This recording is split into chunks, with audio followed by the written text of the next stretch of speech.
All right, guys, it's time. Come on! Yo. I'm sorry. I get excited. I love earnings. I just cannot express to you guys how much I love earnings, especially when it's companies that I love, that I've studied, that I've researched, that I've invested my money into. I get so excited just to see how we've performed, what management has done over the last 3 months. Also to hear management's future plans going forward. Man, earnings season for me is Christmas. And the thing is, the reason why I love investing so much is because we get to experience this 4 times a year. So it's like I'm having like 4 birthdays or maybe like 4 Christmases or 4 Super Bowls or Champions League finals in a year. And it's just, I love it. And as you can see, this is the lineup that we have this week. And woof, what a lineup. What a lineup. I mean, Monday, the only company that I'll be paying attention to on Monday will be PayPal. I know PayPal's had a nice drop recently, so I'll be keeping an eye on PayPal. I want to see what management has to say. I'll be listening to the earnings call, reading the transcripts. But it really starts spicing up on Tuesday because we have Palantir reporting their earnings before market open. Now, Palantir is one of the larger positions in my portfolio. I just really want to see what management has to say. And there's a lot of questions I personally have about Palantir that I would love to get some answers in the earnings call, particularly in the Q&A. Hopefully we can get some quality questions in the Q&A session. Then after market close on Tuesday, you have Coinbase. Now, Coinbase is a position I held about $250. I started buying Coinbase, but I sold at $300, but it was a swing trade. So Coinbase was never meant to be a long-term investment for me. It was just a swing trade. I made some really good money on Coinbase, but it's still down quite significantly off its highs when it IPO'd and it had a crazy run up.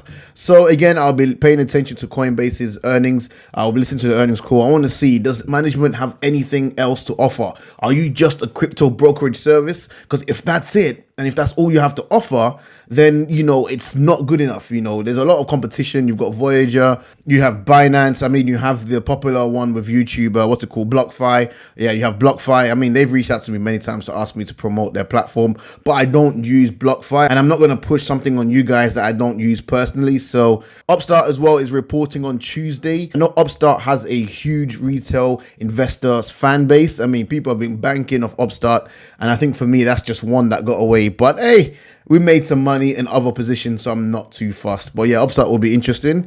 Now, going on to Wednesday, November 10th. Okay, Wednesday is really where it spices up for me. But actually, one of my largest positions, which is HIMS, is reporting on Wednesday, but it's not listed on Earnings Whispers. So Earnings Whispers, you lot need to put some respect on HIMS and Hers' name, yo. You guys are slipping. But yes, HIMS and Hers is not on the list, but they are reporting at market close on Wednesday. But here you have Open Door. Now, Open Door is now officially my largest position. I am bullish on the iBuying industry. And in my opinion, with what happened to Zillow, that has pretty much opened the door for Open Door to pretty much get a monopoly. Peter Thiel says it point blank that competition is for losers. And Open Door, our biggest competitor, which was Zillow, is out of the race now. It's really time for Open Door to now expand to as many markets as possible, because that diversifies our portfolio. If we're in so many markets, when you have certain areas or certain real estate markets that might have a pullback or might slow down, there's probably going to be other areas or real estate markets that might not necessarily slow as much as other areas. So the quicker we can expand into so many markets, we're kind of protecting ourselves. We're almost hedging ourselves against weaker markets. The last time when we had the presentation, I believe it was at the Global City Technology Conference. Don't quote me on that. We had a presentation about 2 months ago. And at that time, Eric Wu mentioned that we were in 44 markets. So it will be exciting to find out how many markets we are in right now as of Q3. I also want to hear from Eric Wu and his opinions of what happened to Zillow offers. I really want to see what management has to say because it gets me excited. I know Open Door themselves have been on a Twitter storm since the news, so that's fantastic. We've recently announced plans to expand into Canada, which is very exciting. Open Door also recently announced a new product, which is Open Door Complete, I believe it is. And we acquired Red Door. So we had another acquisition in the recent quarter, which was announced last week. We acquired Red Door. again, just completely consumer focused, customer focused. Whereas you had the competition like Zillow, who were competition focused. You know, I've broken this down already why Zillow failed. You can check that video out. It was my last video before this one. Open Door are purely customer focused. Zillow were competition focused, and that's why they failed. So alongside Open Door, OfferPad, so ticker symbol is OPAD. They will also be reporting earnings at market close. So I'll be excited to hear the earnings call there. I mean, guys, Wednesday, I'm going to be busy. Let's just say that, okay? I'm going to be busy. And also you have the MVP. You have Tattooed Chef, ticker symbol TTCF. They will be reporting earnings at market close, and it's going to be very exciting. I mean, we've had so many W's. We recently had that acquisition as well. I just want to hear what Sam Galetti and the team has to say about that. And also I want to see how we've performed, because Q2, admittedly, Q2 wasn't our strongest quarter, so we need to more than make up for it in Q3. And it will be exciting to see how we have performed in Q3. And then last but not least, we have Celsius. So, I mean, Celsius has been an absolute tear for us, okay? If you got into Celsius when I made my video about Celsius around $45 when it pulled back in February, you're up more than 100% in your position right now. So Celsius has been an absolute monster stock for myself and you guys, and also my Discord. We have been banking, and I have no plans to sell. I'll be completely honest with you guys. I have no plans to sell Celsius. Like, we've only just started expanding into Europe. Let me actually share with you a picture. So the guy in Sweden who sent me this on IG, I want to shout you out and say thank you for sending this to me. But we're in Sweden, all right? So it says full row of Celsius at eye level in ICA supermarkets in Stockholm. Cashier said they sell loads of them. Here they are really popular. So, I mean, come on. Like, why would I sell Celsius now? Yes, I'm up over 100%. But guys, the story has just begun. The story has just begun. So I'm really excited. I'm really excited to see how John Fieldy and the team have expanded across Europe, where we're at. I mean, I know we have a long way to go. We have the listings available on Amazon.co.uk, but still products are not available yet. So the listings are there. They're preparing the groundwork, but we just don't have the products yet. So I want to know where we're at. And man, it's just exciting. It's just absolutely exciting.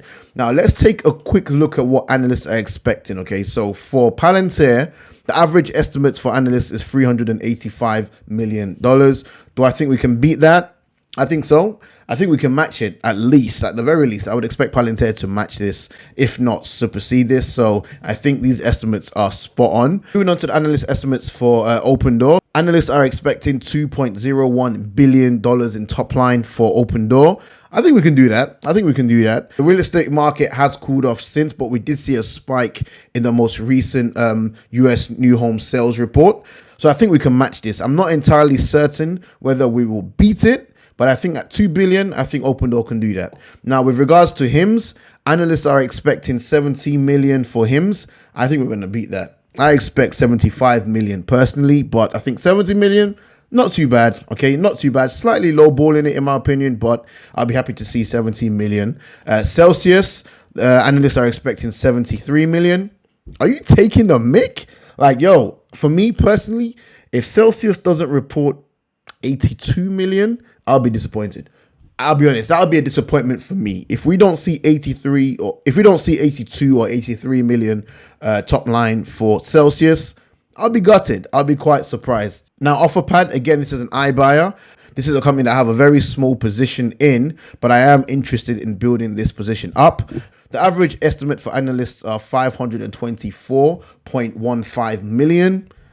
I don't know. I don't know whether they're going to be able to hit that, you know. From what I've observed, OfferPad have been taking their time. They've not been trying to rush expansion, which is good because they're not going to find themselves in a position where Zillow found themselves in. But just over $500 million, I don't know.